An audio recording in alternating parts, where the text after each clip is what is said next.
I never thought I'd be writing something like this, but here I am. My name's Mike, and I've been with my wife, Emily, for about 8 years now. We got married about 3 years ago, and everything seemed fine, or at least I thought it did. We were planning on having a baby, and to be honest, I was pumped. I thought we had a good thing going, even if we had our usual squabbles. We argue over small stuff, like who left the dishes out or whether or not to buy that new crib, but nothing serious enough to raise real alarms. Then the signs started to show. Emily had been acting a little different for a few weeks. She'd be more irritable, snapping at me over nothing, and she was constantly on her phone, hiding her screen whenever I came near. At first, I thought she was just stressed about the pregnancy or work or whatever, but it didn't sit right. She'd cancel plans last minute, say she was busy with work stuff, and sometimes she'd stay out late without really explaining where she'd been. She'd always been independent, but this was different. It felt like she was hiding something. One night I was cleaning up after dinner, just doing my usual thing, when I noticed her phone sitting on the coffee table with a notification popped up. I wasn't even trying to snoop, I swear, I just saw her lock screen light up. It was a message from someone named Jake, and the message said, "Can't wait to see you tonight. We'll make it worth your while." My stomach dropped. I felt like I'd been punched in the gut. I wasn't sure if I was imagining it, but I knew it wasn't just a work thing. It was something more. I stared at that message for a minute, trying to process what I just saw. My mind started racing. Who was Jake? Why was Emily texting him like that? I felt numb and furious at the same time. I wanted to confront her right then and there, but I knew I needed to be smart about it. I decided to do a little digging first, just to be sure. I checked her email, her social media, and I even looked at her recent messages on her phone when she stepped into the shower. Nothing obvious, at least not yet, but the feeling of betrayal was already eating me alive. That's when I started noticing more. She'd come home late, smelling like perfume that wasn't ours. She'd be secretive about her phone, and sometimes she'd slip up and call me, too paranoid when I asked her where she'd been or who she was texting. She'd lie so effortlessly it was almost impressive. But I was convinced something wasn't right. I just didn't know how deep this went. The worst part: she was pregnant, and I knew this was going to change everything. I couldn't believe I was about to find out she'd been planning this behind my back, sneaking around with her boss, Robert. My head was spinning with anger, hurt, and confusion. And then it happened. I came home early from work one day because I felt off, and I caught her, not just with her phone, but in the act. I saw her in our bedroom, naked, with Robert's shirt on the floor. They heard me open the door, and she froze. Her face turned white, and she tried to lie her way out of it, saying she was just talking to him about work. But I saw everything. The way she looked at him, the way she clung to his arm like she was trying to hide something. That moment, everything I believed in shattered. I felt like I'd been punched again, only this time I was wide awake. This wasn't a mistake, this was betrayal. I didn't say a word at first. I just stood there, watching her try to come up with some bullshit excuse while I felt my world crumbling around me. I didn't know what to do at first. My mind was a tornado of rage, confusion, and hurt. I couldn't believe she'd done this. My wife, who I thought I knew, cheated on me with her boss during my baby shower, no less. While everyone was celebrating the upcoming birth of our child, she was planning her affair behind my back. That realization hit me like a brick. I'd been blind, or maybe I just didn't want to see what was right in front of me. After I saw her with Robert, she started to spin her lies faster than I could process. She was crying, saying it was a mistake, that they were just talking, that Robert meant nothing. She called him her close friend. Then added that I was overreacting, that she loved me and the baby. But her words felt hollow. I looked at her and I saw right through her bullshit. I knew she was lying. She'd been lying for a while, I just hadn't wanted to admit it. I decided I had to get some space, time to think, to breathe, and to figure out what the hell I was going to do. I told her I was leaving for a few days just to clear my head. In reality, I was planning my next move. I needed proof, something concrete to confirm what I already suspected. So I started digging deeper. I checked her phone again when she was asleep, looked at her emails, her social media history.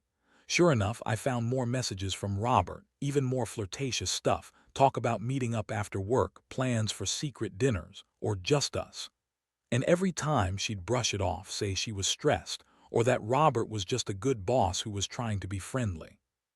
The worst part was, she knew I was onto her.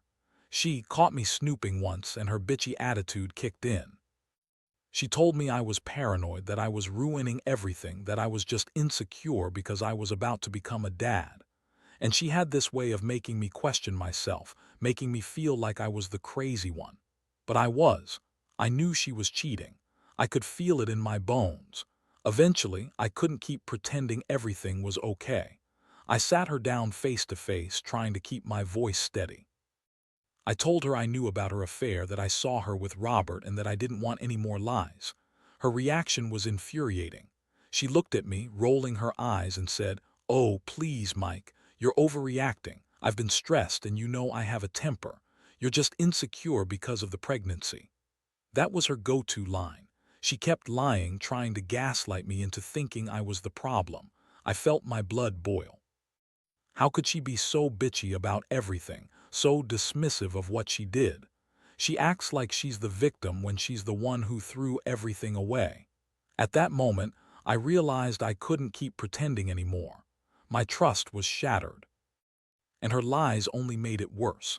I felt a deep sadness, but also a cold rage. I knew I had to decide whether to forgive her or walk away.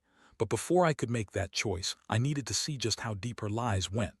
And that's when I started planning my revenge. Not in some petty, childish way, but in a way that would make her realize she couldn't get away with this. I wanted her to feel what I was feeling, betrayed, humiliated, and alone. But I also knew I had to be smart about it. I didn't want to give her the satisfaction of seeing me fall apart entirely. I just wanted her to see that I wasn't the fool she thought I was. The more I dug into her phone and emails, the more I uncovered. It was like peeling back layers of a toxic onion. Every message, every secret plan, every lie she told herself to justify what she was doing made me sick. I found texts from Robert late at night, talking about how great she looked, how much he enjoyed their little meetings, and how she was so close to breaking free. It was disgusting. She'd even flirted with him at the office party, laughing and touching his arm when she thought no one was looking. All the while I was home, thinking she was just exhausted from work or the pregnancy. I was furious, but I also felt a strange sense of clarity. I wanted to confront her, but I knew I had to be clever. I needed to catch her in the act, or better yet, get proof I could hold over her head if she kept lying. So I started setting up cameras in the house. Nothing obvious, just enough to catch her switching her phone or sneaking around. I wanted her to slip up, to make her show her true colors.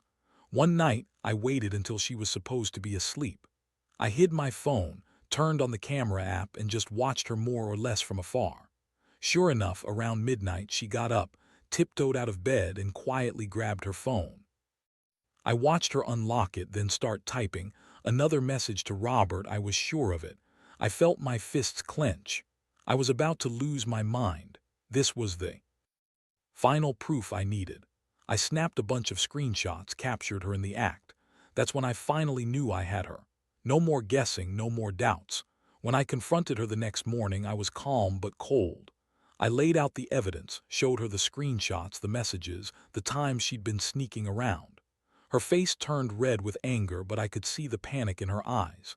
She started to scream, deny everything, swear up and down she was innocent, that she'd only been talking to Robert because he was stressed, or that she was just venting. But I didn't buy her bullshit anymore. I told her I had all the proof I needed, and I was done being played for a fool. Her reaction was pure bitchiness. She called me paranoid, said I was obsessing over nothing, and tried to turn it around on me, claiming I was jealous or insecure. She tried to manipulate the situation, saying it was all just harmless flirting, that I was overreacting because I was feeling guilty about the baby. She even threw in some tears, claiming she loved me and the baby but needed her space. That was her escape plan for now. But I saw through it all. I knew she was lying, that she'd been planning her escape for a while. Honestly, I felt numb after that. Part of me wanted to explode, to scream and rage at her for everything she'd done. But I just sat there, silently seething. I knew I couldn't trust her anymore. I started to think about what I needed to do next, whether to forgive her and try to save what was left of our marriage or just cut ties and walk away. It was a huge decision and I didn't take it lightly.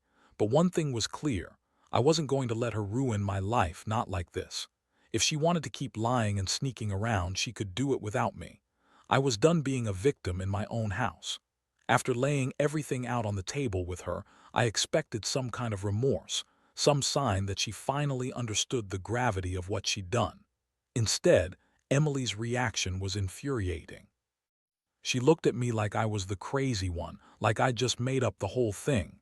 She kept insisting that I was overreacting, that Robert was just her boss, and that they only had a few drinks after work, nothing more.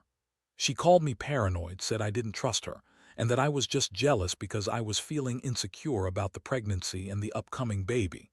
I could barely contain my rage. How could she be so bitchy about everything? She was the one sneaking around, cheating on me with her boss, and now she was trying to gaslight me into believing I was the problem. She kept lying, twisting everything I'd found, trying to make me doubt my own eyes. That's when I realized she was a master at manipulation, a real pro at turning the tables. It was like talking to a wall of bullshit. I felt a deep sadness, too, like I was losing the woman I thought I knew. But mostly I was pissed off. Pissed off because she had the audacity to lie to my face, to treat me like I was some kind of idiot who couldn't see through her. I'd always been the one to put her first, to support her, and now I was sitting here feeling like a fool. How did I miss all of this? How did I not see her sneaking around? It was like I'd been living in a fog, and now that the truth was out, I couldn't unsee it. I told her she needed to leave. I couldn't keep living with someone who betrayed me like this, who lied right to my face and dismissed my feelings. She started crying then, really crying, big tears, sobbing about how she loved me, how she was sorry, how she'd never do it again. But I didn't buy it. I knew she'd lied before, and I wasn't going to let her manipulate her way back into my good graces. Not anymore. I told her she could pack her things and leave, that I needed space to think. I told her I didn't want her near the house anymore, not until I sorted through everything. That's when she went full bitch mode, throwing a fit about how I was ruining everything, how she was carrying my child, and how I was tearing apart our family because I couldn't forgive her. She yelled, called me names, said I was a jealous, insecure monster who didn't deserve her. It was everything I'd expected from her, cold, bitchy, dismissive. But deep down, I knew this was just her way of trying to keep control, to make me doubt my own judgment. She thought she could guilt me into staying, but I was done with her bullshit. I spent the rest of that day trying to process everything. I felt betrayed, angry, hurt, like I'd been punched in the stomach 1,000 times. But I also knew I had to decide what was best for me and the baby. I couldn't keep living with someone who had so little respect for me, for what we shared. I didn't want to raise my kid in a house full of lies and betrayal. So I made a plan. I was going to see a lawyer, get all the paperwork sorted, and prepare myself for whatever came next. I realized that sometimes the only way to truly get justice is to take control and walk away from the chaos, no matter how much it hurts. The days that followed were a blur of emotion and decision-making. I tried to keep it together, but inside, I was falling apart.